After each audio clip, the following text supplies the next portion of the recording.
Lennox made some interesting comments on AJ. What do you say?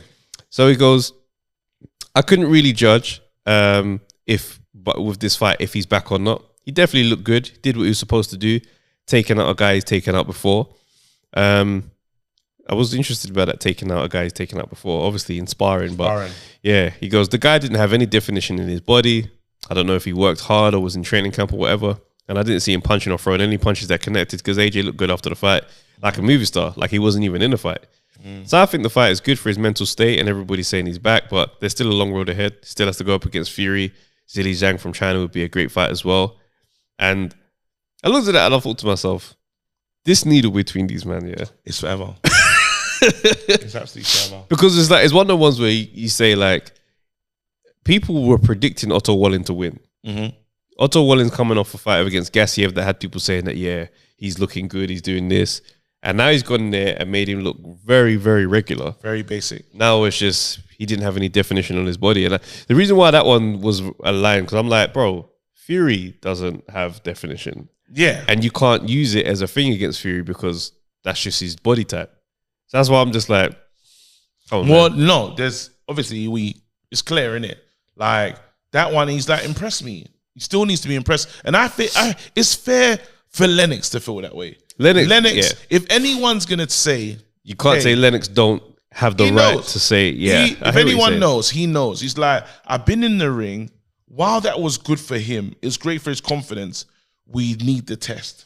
We need the acid test to know where AJ's really at.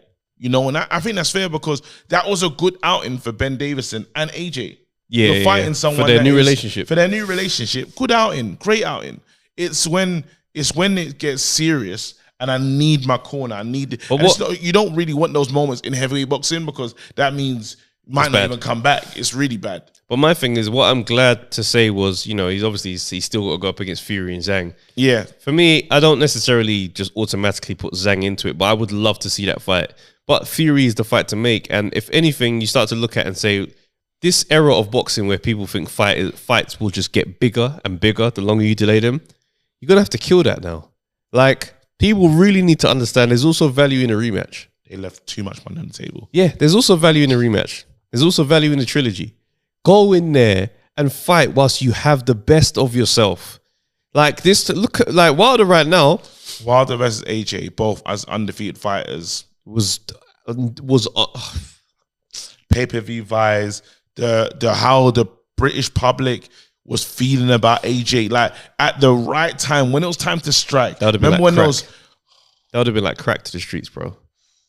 That would have been absolutely insane. They don't even understand the money that their man missed.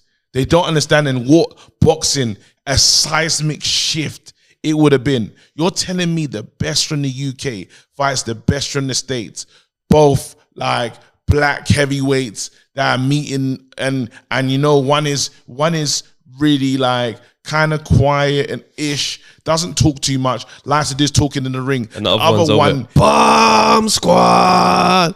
It was the American best. Proud as well. American like blue chips. We stood there in the MGM arguing with Wilder fans, and them man were not accepting that AJ could beat him. Man. Never.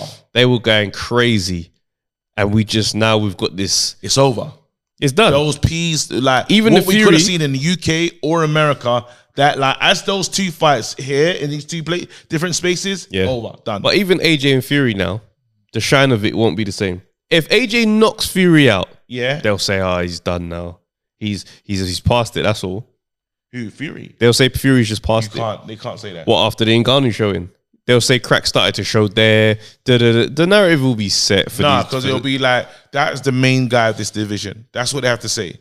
Whatever happens, because you know what? If let's say Usyk does what Usyk needs to do, and wins, Fury has nowhere to run, but he has to talk to AJ. He has to get them P's. That's the P's that he wants. I don't know if he'll do the rematch. More likely. But then there's a stripping. If they say rematch, the titles go out into the ether. Yeah. So then after AJ fights, three-time champion, Fury gets beat up again, my door's back to AJ. The break-in, because he wants the money. I know what you're saying, yeah. Go over there, but then there's this guy that's lost twice It's nasty work. It's jarring, fam. It's nasty work, but I think that's where it's going. I hear it. We have to accept it. But AJ, big up, welcome back, bro.